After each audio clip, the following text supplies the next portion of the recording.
लोग कि वहाँ भी अब नाबालिगों को भी अपराध में जेल हो सकती है और नए नए कानून बनते जा रहे हैं, क्योंकि अपराध वृत्ति बहुत तेजी से बढ़ती जा रही है। तो शक्ति है, ऊर्जा है, ऊर्जा का उपयोग करना, सदुपयोग करना आपके हाथ में है। एक सुभाष चंद्र बोस जैसा नौजवान हुआ, भगत सिंह जैसे लोग हुए जिन्होंने अल्प व्यय में और दिखा दिया भारत क्या है, क्या है आध्यात्मिक देश की विशेषता, क्या है अहिंसक देश की विशेषता, और किस तरह से बलिदान समर्पण नौजवानों ने किया। चाहे वह लक्ष्मीबाई रही हो, चाहे महारानी दुर्गावती रही हो, चाहे वह अहिल्याबाई रही हो, देशभक्ति के चित्त की बात कर रहा हूं। कुछ कर सके जीवन में तो जवानी है, और जो खाना पीना और नोट कमाना और बिना मौत के मर जाना, इसी का नाम तो बुढ़ा है। पेट तो सब भर लेते हैं, कौआ कुत्ता भी, डॉग भी पेट भर लेता है, पक्षी पेट भर लेता है। क्या जिंदगी है कि कुछ जीवन में करके दिखाए तो जिंदगी। जाने के बाद और लोग याद करते रहें, श्रद्धा सुमन चढ़ाते रहें, तो है जवानी। आज तो जवानी है नहीं, अब तो बचपन से सीधे बुढ़ापे की तैयारी चल रही है आजकल। देख लो आप किसी बहू बेटी से देखो तो जरा सा काम करेगी थक जाएगी, ब्लड प्रेशर लो हाई होने लगता है। किसी युवा से बात करो तो अगर 2-4 सीढ़ी चढ़ने का मौका, क्योंकि महाराज तो जाते नहीं, महाराज तो सीढ़ियों से जाते हैं, तो वो 2-4-6 सीढ़ी चढ़ते ही हालत खराब। और हमें तो 11-11 मॉल 12-12 मॉल भी चढ़ने का मौका मिलता है, हमें आप नहीं आती है, क्योंकि हम तो एक समय खाने वाले, आप दिन भर खाने वाले हो। आपकी जीवन की बात बता रहा हूं। यह अवस्था, ताजगी, अच्छे कार्यों में रुचि होने का नाम जवानी है, और बुरे कार्यों में रुचि होने का नाम वृद्धत्व है, बुढ़ापा है। नशाखोरी का जीवन है, कर्तव्य विहीन जीवन, यह बुड्ढों का बुढ़ियों का जीवन। आप तो उम्र से केवल जवान, कार्य से जवान की बात कर रहा हूं। धर्म को समझना बहुत कठिन कार्य है, क्योंकि जवान व्यक्ति धर्म कर सकता है, बुढ़े बुढ़िया धर्म नहीं कर सकती। मेरी परिभाषा के अनुसार जो विलासी होगा, भोगी होगा, स्वार्थी होगा, ईर्ष्यालु होगा, क्रोधी होगा, वह जवान नहीं कहलाएगा, वो बुढ़ा हमेशा रहता है। क्योंकि ये बुराइयां व्यक्ति को बुढ़ा बना देती हैं और अच्छाइयां बुढ़े को जवान बना सकती है। हम देखते 90 वर्ष के नौजवानों को शिखर जी पे ऐसे चढ़ते चली जाती हैं कि जैसे 20 वर्ष का नौजवान तो सोचना पड़ता है पहाड़ देखते ही चढ़ पाएंगे नहीं चढ़ पाएंगे। हॉपलेस हो गया, वहीं लाठी ले जा रहा था वहीं बैठ गया। और 90 वर्ष का बुढ़ा बुढ़िया देखते हैं जो है प्रयास तो करो, और पहुंच गया गंधर्व नाला और चौपड़ा कुंडो हो सामलिया पारसनाथ की जय बोलते ही आगे आए। अब तो क्या है, अब तो जब गदर की टोक आई तो पासनाथ जाएंगे क्या, देखते हम कैसे कहाँ जाते हैं। जो सफलता व्यक्ति को जीवन मिलती है त्यों त्यों तो 90 वर्ष के नौजवान और 12, 15, 20, 25, 40 वर्ष के बुढ़े बुढ़िया जीवन में व्रत, जो बुढ़े को जवान बना उसका नाम व्रत है, संयम है, त्याग है, तप है। और जो जवान को बुढ़ा बना दे उसका नाम असंयम, उसका नाम अव्रत, उसका नाम विलासी जीवन, उसका नाम भोगी जीवन, उसका नाम गुलामी का जीवन। तो जवानी से आप परिचित नहीं है शायद, ऐसा लगता है। सृजन में शक्ति, परमात्मा के सृजन में, देश के सृजन में, राष्ट्र के सृजन में, समाज के सृजन में उत्थान विकास जहां है वह हमेशा जवानी है। और जहां ध्वंस है, जहां मिथ्या प्रवृत्ति है, जहां अज्ञान चल रहा है, उसी का नाम वृद्धत्व है। तो जवानी से सावधान रहें, या तो जवानी का यूज करें या फिर जवानी से अगर होश है तो युवकत्व अवस्था सुरक्षित है, और होश नहीं है तो युवकत्व अवस्था का आनंद।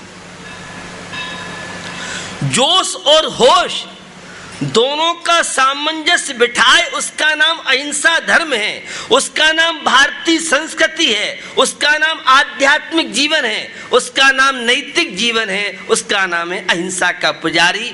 जोश और होश का सामंजस्य बिठा ले। हमें जोश रहता है तो होश नहीं रहता है, और होश आता है तो हाथ पैर तो अब बस की नहीं है। ये जीवन के साथ खिलवाड़ की बात कर रहा हूं। हमेशा आप जवान रह सकते हैं, ये आपके पास क्षमता है, लेकिन आपको तो जवानी का मंत्र ही नहीं मालूम है। चाहते सब हैं मेरी हमेशा जवानी बनी रहे, और ऐसे कोई लंच बॉक्स छोड़िए निकाल के खा लो उस जवानी बनी रहे। नहीं, मेडिसिन आ गया, टेबलेट आ गई मार्केट में, और आप टेबलेट खाओ हमेशा जवान रहोगे। अभी कोई टेबलेट नहीं है मेडिकल साइंस में ऐसे, और जो है वो आपको भ्रमित कर रही है। अच्छे विचारों से व्यक्ति जवान हो सकता है और बुरे विचारों से व्यक्ति बुढ़ा हो जाता है। ये मेडिकल साइंस और ये है साइंटिस्टों ने भी सिद्ध किया है। पता नहीं आपको नॉलेज है कि नहीं। विचारों की पवित्रता का नाम सावधानी, और विचारों की अपवित्रता का नाम असावधानी। अशुभोपयोग वृद्धत्व की तैयारी, और शुभोपयोग युवकत्व की तैयारी। तो जवानी का उपयोग कीजिए, अगर संभल के चलोगे तो जवानी आपके जीवन में चार चांद ला देगी, और संभल नहीं पाए तो यह जवानी आपका एक्सीडेंट करा सकती है। नीचे आप, ऊपर वासना का पेट्रोल, वासना की गाड़ी, और जो आपके जीवन को राख बना देती है। भोग, वासना, स्वार्थ, ईर्षा, छल कपट, असीम आकांक्षाएं, ऐसा पेट्रोल है कि जीवन रूपी आपकी जवानी को बर्बाद कर देती, नष्ट कर देती। तो जवानी में सावधानी की आवश्यकता है। और दूसरी आवश्यकता, धन बहुत डेंजर है, खतरनाक। आप तो दिन रात हाय पैसा हाय पैसा हाय पैसा माला फेरते रहते हैं। हम कहते हैं कि पैसे सावधान रहना।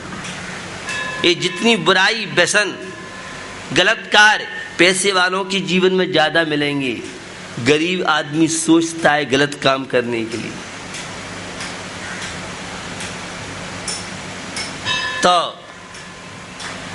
वैभव मिलने के बाद अहंकार नहीं आए, यह है भारतीय संस्कृति। और पैसा बढ़ने के बाद और आकाश को छुए, इसका नाम है विलासता की संस्कृति, पाश्चात्य संस्कृति, भोग प्रधान संस्कृति, अशांति की संस्कृति, तनावों की संस्कृति, डिप्रेशन की संस्कृति, मोह की संस्कृति, ममता की संस्कृति, जीवन में बर्बादी की संस्कृति। तो धन अच्छा भी काम करा सकता है। उपकार, परोपकार, सेवा में लग जाए, अहंकार नहीं आने दे तो धन बहुत अच्छा है। बहुधन बुराहु भला कहिए, लीन पर उपकार में। पैसा पाके अहंकार आ गया तो सारी शांति अहंकार रूपी राक्षस ली जाएगा, कुछ नहीं मिलने वाला। छोटी छोटी चीजें हैं आपके लिए तो, लेकिन किस तरह से अवनति की ओर जाती। तो धन पा करके और व्यक्ति अपने बैलेंस को अपना संतुलन बना ले, ये बहुत बिरले लोग कर पाते हैं। पैसा पाना, धनवान बनना कोई बड़ी बात नहीं, लेकिन पैसा होने के बाद और आचार विचारों में निर्मलता बनी रहे, नम्रता बनी रहे, पूजा पाठ, धर्म ध्यान, मंदिर से संबंध बना रहे तो ठीक है। और कोठी में आने के बाद सबसे पहले तो मंदिर से संन्यास ले लें तो पैसा बेकार, वो धन बेकार, वो कोठी बेकार है। शांति का कारण, प्रसन्नता का कारण ये मंदिर थे, और इन्हीं से ही वह विरक्ति हमें करा दे।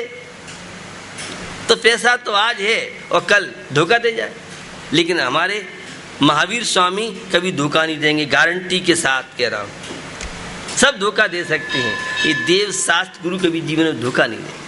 अगर तेरा समर्पण है, आस्था है, श्रद्धा है, विश्वास, तो धन पाकर के सावधान रहने की आवश्यकता है। और अधिकार, बड़प्पन मिलने के बाद आकाश को छूता है व्यक्ति। विधायक सांसद बन जाए, कोई समाज का अध्यक्ष मंत्री बन जाए, कोई MP MLA बन के राज्य मंत्री, केंद्रीय मंत्री बन जाए, अन्य कोई संस्था का पद मिल जाए, भैया ये पद तो सारे नश्वर हैं। अनर्घ पद प्राप्तम अर्घम नृपमति स्वाहा, ये शायद पूजन में आप बोलते हैं, बोलेंगे कल से विशेष रूप से। तो बंधुओं, यह है अधिकार, सत्ता पाना बहुत आसान है, और सत्ता को पाकर के अहंकारी नहीं बन पाए, उसका दुरुपयोग न हो, यह बहुत बड़ी सावधानी की आवश्यकता है। और चौथा है अविवेक, ये बहुत खतरनाक है, ये डेंजर है।